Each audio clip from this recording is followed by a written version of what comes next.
Hello friends, मैं doctor Sumita Sofat बांझपन विशेषज्ञ अपने यूट्यूब चैनल में आपका स्वागत करती हूँ।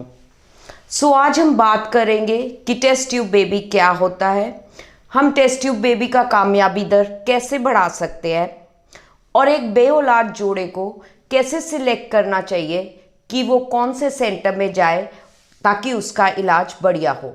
सबसे पहले हम बात करेंगे टेस्ट ट्यूब बेबी किन पेशेंट्स में किया जाता है। जो बांझपन की समस्या है आदमियों में भी हो सकती है और औरतों में भी हो सकती है। अगर आदमियों में शुक्राणुओं की समस्या बहुत ज़्यादा हो और शुक्राणु बिल्कुल नील हो या नील मात्रा जैसे हों या शुक्राणुओं की जो बनतर है वो इतनी ख़राब हो कि नॉर्मल वे से और IUIS से लेडी प्रेग्नेंट नहीं हो सकती, तो इन केसेस में टेस्ट ट्यूब बेबी की विधि की जा सकती है। औरतों में जब एक लेडी के ट्यूब्स बंद हो या अंडेदानियों की समस्या हो या लेडी के अंडे कम बन रहे हो या ठीक ना बन रहे हो और बहुत टाइम हो गया हो हस्बैंड वाइफ की मैरिज को और उनको संतान सुख की प्राप्ति नहीं हो रही, तो उन्हें टेस्ट ट्यूब बेबी की ज़रूरत पड़ सकती है। टेस्ट ट्यूब बेबी क्या होता है, हम इसको कैसे करते हैं। टेस्ट ट्यूब बेबी में सबसे पहले एक लेडी के इंजेक्शंस लगाए जाते हैं जो कि पीरियड्स के दूसरे दिन से शुरू किए जाते हैं। ये इंजेक्शंस 10 से 12 दिन लगते हैं और इसके बाद हम जो अंडे हैं वो अल्ट्रासाउंड के ज़रिए बेहोश करके निकाले जाते हैं ताकि पेशेंट को दर्द ना महसूस हो। जब ये अंडे निकाल दिए जाते हैं तो उसके बाद लेबोरेटरी में प्रोसीजर किया जाता है जो कि एक नॉर्मल ट्यूब में काम होना होता है एक लेडी का, वो एक IVF लेबोरेटरी में किया जाता है। ये है विधि टेस्ट ट्यूब बेबी की। अब बहुत सारे लोगों में धारणाएं हैं कि टेस्ट ट्यूब बेबी के बाद हमें बहुत ज़्यादा प्रिकॉशंस लेने पड़ेंगे, हमारी लाइफ बिल्कुल बंद हो जाएगी, हम काम नहीं कर सकते, हमें काम काज छोड़ना पड़ेगा या बहुत पेनफुल प्रोसीजर है, मेरी बॉडी पे कोई नुकसान तो नहीं आएगा। पेशेंट्स के दिमाग में बहुत सारी चीज़ें हैं। सबसे पहले मैं ये जो मिथ्स है टेस्ट ट्यूब बेबी के ये रिमूव करना चाहूँगी कि इस प्रोसीजर के बाद स्ट्रिक्ट बेड रेस्ट की ज़रूरत नहीं होती, हल्के फुल्के प्रिकॉशंस लेने पड़ते हैं। ये प्रोसीजर बिल्कुल पेनलेस प्रोसीजर होता है। जब हम भ्रूण रखते हैं तो हमें बेहोश करने की ज़रूरत नहीं होती, पेशेंट को इस बारे में नहीं डरना चाहिए और इससे जो है पेशेंट का कोई नुकसान नहीं होता, फ़ायदा ही होता है कि उसको संतान सुख की प्राप्ति हो। हम बात कर रहे हैं कि टेस्ट ट्यूब बेबी जिसका कामयाबी दर सिर्फ 15 से 20% है, तो क्या प्रोसीजर्स है हमारे पास, क्या टेक्निक्स है, क्या एक्सपर्टाइज है जिससे कि हम इसका कामयाबी दर बढ़ा सकते हैं। सबसे पहले जो प्रोसीजर आता है उसको हम ICSI विधि कहते हैं, जो कि स्पेशली उन पेशेंट्स में किया जाता है जिनके शुक्राणु बिल्कुल नील हो, क्योंकि अब इतनी नई टेक्निक्स आ गई हैं कि जिन आदमियों के शुक्राणु नील हैं या एजोस्पर्मिया है वो भी अपनी संतान सुख की प्राप्ति कर सकते हैं। ये विधि उन पेशेंट्स में भी काफ़ी कामयाब है जिनमें कि पेशेंट कहता है कि हमारे हस्बैंड वाइफ में दोनों कोई समस्या नहीं है, हमें सारी रिपोर्ट्स हमारी ठीक आ रही हैं, पर फिर भी हमारी जो प्रेगनेंसी है वो नहीं हो रही। ICSI विधि है, उसके बाद IMSI विधि है, फिर लेज़र हैचिंग होता है। लेज़र हैचिंग में क्या होता है कि जब एक पेशेंट का भ्रूण जो है उसकी परत बहुत थिक होती है, वो इम्प्लांट नहीं कर पाता, क्योंकि मेरे हॉस्पिटल में बहुत सारे पेशेंट्स आते हैं जिन्होंने कई बार टेस्ट ट्यूब बेबी कराया होता है पर सफलता नहीं होती और वो बहुत हताश होके आते हैं। तो इन केसेस में जो हम भ्रूण की परत है वो लेज़र द्वारा हम छील सकते हैं ताकि इम्प्लांटेशन रेट जो है वो बढ़ जाए। उसके बाद आता है एम्ब्रियो मॉनिटरिंग सिस्टम, जो कि हमारे हॉस्पिटल में सबसे पहले लगा था पंजाब में। इसमें हम देखते हैं कि कौन सा भ्रूण कैसे ग्रो कर रहा है, कौन सा भ्रूण सबसे बढ़िया है जो कि बच्चा बना सकता है। अभी मैं आपको ये सारी टेक्निक्स और ये जो सारे प्रोसीजर है अपनी लेबोरेटरी में भी दिखाऊंगी ताकि आप समझ पाएँ कि क्या डिफरेंस है एक अच्छी बांझपन लेबोरेटरी में एक्सपर्टाइज की कितनी ज़रूरत है। उसके बाद आता है ब्लास्टोसिस्ट कल्चर, जिसमें कि जो हम एम्ब्रियो है लास्ट स्टेज तक ग्रो करते हैं, जो कि बच्चेदानी में उसके बाद हैच हो जाता है। हैच मीन्स कि फट जाता है, इसको हम डे 5 ट्रांसफ़र भी कहते हैं। इन सारी चीज़ों से ICSI, IMSI, laser hatching, blastocyst culture, embryo monitoring system, इन सब चीज़ों से हम कामयाबी दर बढ़ा सकते हैं।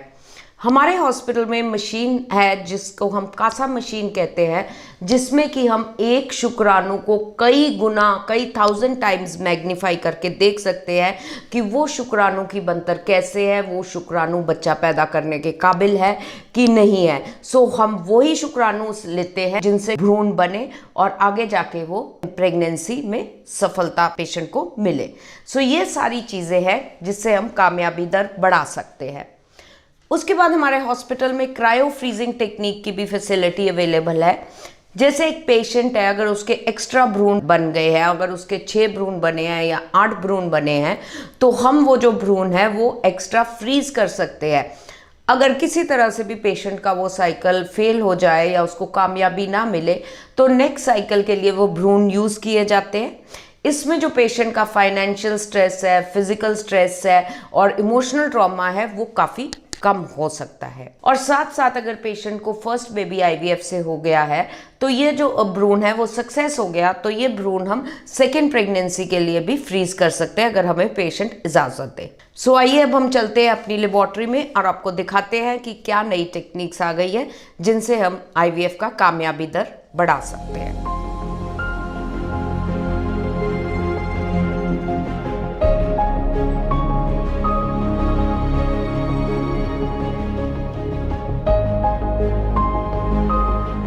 अब हम अपनी आईवीएफ लेबोरेटरी में हैं और आप देखेंगे ये वो लैब है, वो एरिया है जहाँ की हम भ्रूण तैयार करते हैं।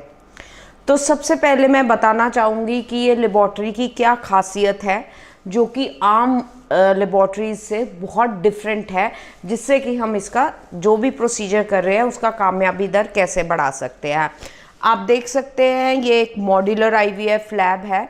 इसमें ऊपर छत पे जो है सारे फिल्टर्स लगे हुए हैं जो कि जितने भी पार्टिकल्स हैं उनको ट्रैप कर लेते हैं, और जो एयर है वो बिल्कुल प्योर एयर होती है। कोई भी आईवीएफ की जो लेबोरेटरी है उसमें सबसे इम्पॉर्टेंट चीज़ है कि वो लेबोरेटरी में एयर जो है बिल्कुल प्योर होनी चाहिए। सो ये एक मॉड्यूलर आईवीएफ लैब है जो कि हमारी पंजाब में, नॉर्थ में कह लो, दिल्ली को छोड़ के सबसे पहली मॉड्यूलर आईवीएफ लैब है।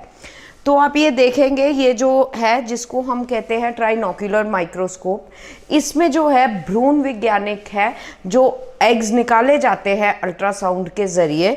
इस माइक्रोस्कोप के नीचे एग्स आइडेंटिफाई होते हैं। जो लेडी के हम अंडे निकालते हैं वो इधर भ्रूण वैज्ञानिक बैठ के अंडे देख सकता है। आप अभी क्लिप में देख रहे हैं कि भ्रूण वैज्ञानिक जो है वो कैसे फ्लूइड से एग्स ढूंढ रहा है। तो एक बार जब एग मिल जाता है तो दूसरा भ्रूण वैज्ञानिक यहाँ पे एग और स्पर्म का मिलन करता है। अब आप देख सकते हैं ये हैं जो शुक्राणु, जो कि मशीन है कि एक शुक्राणु को, जो कि हमें नेकेड आई से नहीं नज़र आता, इसमें कितने टाइम्स वो मैग्नीफाई हो गया है। इससे हमें पता लग जाता है कि वो शुक्राणु बच्चा बना सकता है कि नहीं। ये जो मशीन है इक्सी मशीन है, इस मशीन से हम सबसे बढ़िया शुक्राणु जो बेबी बना सकता है वो सिलेक्ट करते हैं। तो यही मैं आपको बताना चाह रही थी कि जब एक रूटीन सीमन एनालिसिस होता है वहाँ इतनी बड़ी मशीन्स नहीं होती, वहाँ हमें सिर्फ यही पता लग सकता है पेशेंट को कि उसका काउंट कितना है, मॉर्फोलॉजी की परसेंटेज कितनी है। पर जो डिटेल इन्वेस्टिगेशन है सीमन की, जिससे कि कामयाबी दर पता लगेगा, वो ये मशीन्स है जिनसे हम देख सकते हैं कि एक स्पर्म जो है कितने 100 टाइम्स जो है मैग्नीफाई होके हमें नजर आता है। सो इधर अब आप देख रहे होंगे क्लिप में कि मेरा जो भ्रूण वैज्ञानिक है वो कैसे एक एग और एक स्पर्म का जो है मिलन करता है और भ्रूण बनाता है। सो ये मशीन के साथ जो है लेज़र मशीन जो है वो अटैच्ड है और उससे हम लेज़र हैचिंग करेंगे। अभी आप ये जो क्लिप देख रहे हैं उसमें आप देखेंगे कि कैसे लेज़र के ज़रिए जो है भ्रूण की परत पतली करी जा रही है, ताकि जो भ्रूण है वो लेडी के बच्चेदानी में चिपक जाए, ताकि जो सक्सेस रेट है वो बढ़ जाए। अब आप देख रहे हैं कि ये ब्लास्टोसिस्ट है, यानी कि 5वें दिन वाला भ्रूण।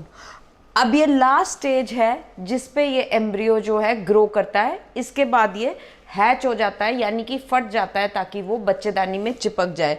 तो आप ये देख सकते हैं जब हम 8 या 10 भ्रूण बनते हैं, उनमें से 1 या 2 ही भ्रूण ऐसे होते हैं जो कि ब्लास्टोसिस्ट बनते हैं, जिनके लिए स्पेशल मीडिया लिया जाता है, स्पेशल टेक्निक्स होती है जिनके कारण ये ब्लास्टोसिस्ट बनाया जाता है।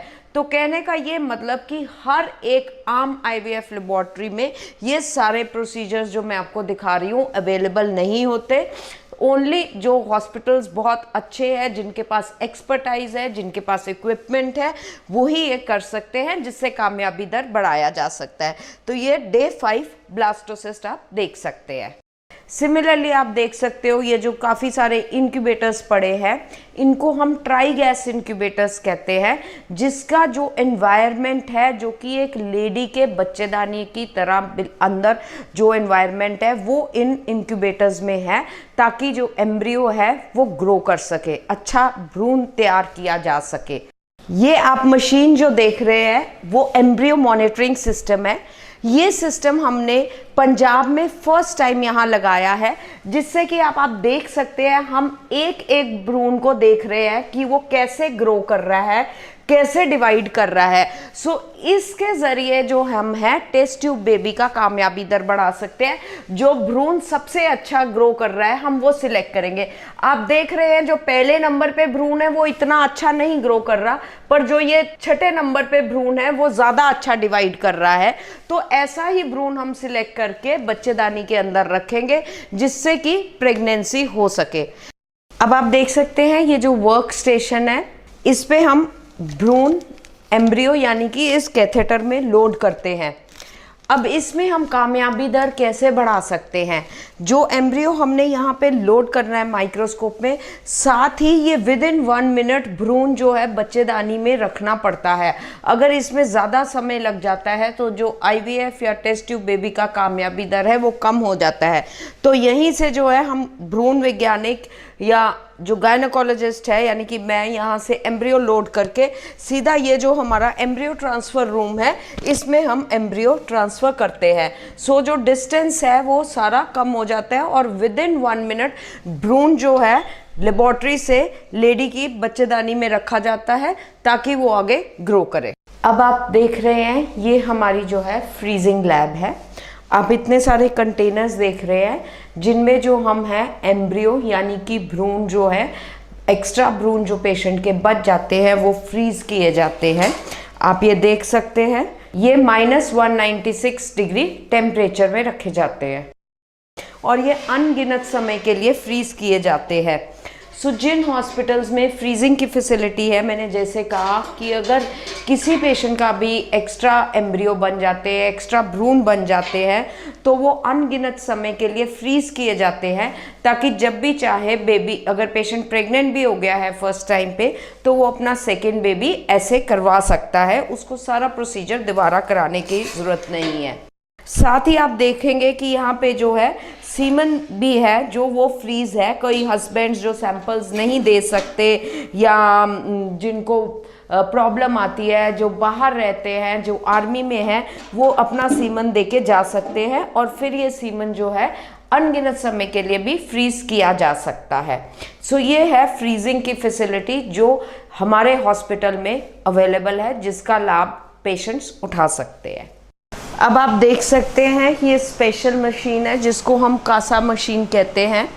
आपको देखने में तो ये बहुत सिंपल माइक्रोस्कोप लगेगा, पर ये जो एक स्पर्म है उसको कितने टाइम मैग्नीफाई कर सकता है आप इस मॉनिटर पे देख सकते हैं। और ये स्पर्म का जो है बताएगा कि कौन सा स्पर्म ठीक प्रेगनेंसी कर सकता है कि नहीं। अभी आप यहाँ पे देख रहे हैं कि ये स्पर्म का पाथ दिखा रहा है पूरा। आप देख रहे हैं ये जो ग्रीन कलर के आपको स्पर्म्स दिख रहे हैं वो अच्छे स्पर्म्स हैं प्रेगनेंसी करने वाले। बाकी जो स्पर्म्स है वो प्रेगनेंसी नहीं कर पाएंगे। ये देखिए ये जो स्पर्म है इसका पाथ बिल्कुल सीधा है। ये सबसे बढ़िया स्पर्म है जो अच्छा मोटाइल स्पर्म है जो बेबी कर सकता है। सो कहने का मतलब कि सिंपल एक सीमन एनालिसिस से कि काउंट 70 मिलियन है, 20 मिलियन है, 10 मिलियन है, उसका कोई फ़ायदा नहीं जब तक हम ये नहीं देखेंगे कि कौन सा स्पर्म बेबी कर सकता है। हम नहीं बता पाएंगे कि जो सीमन है वो बेबी कर सकता है। स्पर्म काउंट कितना अच्छा ही नहीं, मतलब कि उसमें जो शुक्राणु हैं, बच्चा पैदा करने वाले शुक्राणु जो कितने हैं। ये जो मशीन है हमारे पंजाब में सबसे पहले फर्स्ट टाइम हमारे सेंटर में लगाई गई है। हम पिछले 26 साल से जो है सिर्फ यही काम कर रहे हैं। पंजाब का एक डेडिकेटेड आईवीएफ सेंटर था जो कि हमने कभी सिर्फ बांझपन की समस्याओं का ही इलाज किया है। अंत में मैं एक यही बात बोलना चाहूँगी कि एक निसंतान जोड़े को सही डॉक्टर के पास सही इलाज करा लेना चाहिए। जितनी मेंटल स्ट्रेस है उससे, तनाव से दूर रहना चाहिए और साथ ही साथ एक अच्छे डॉक्टर की सिलेक्शन करनी चाहिए। उनको देखना चाहिए, उनको पता होना चाहिए कि प्लेन आईवीएफ और आईवीएफ के कामयाबी दर में कितना अंतर है, हम कैसे बढ़ा सकते हैं, क्या मशीन्स है जिनके कारण हम ज़्यादा सक्सेस रेट पेशेंट को दे सकते हैं।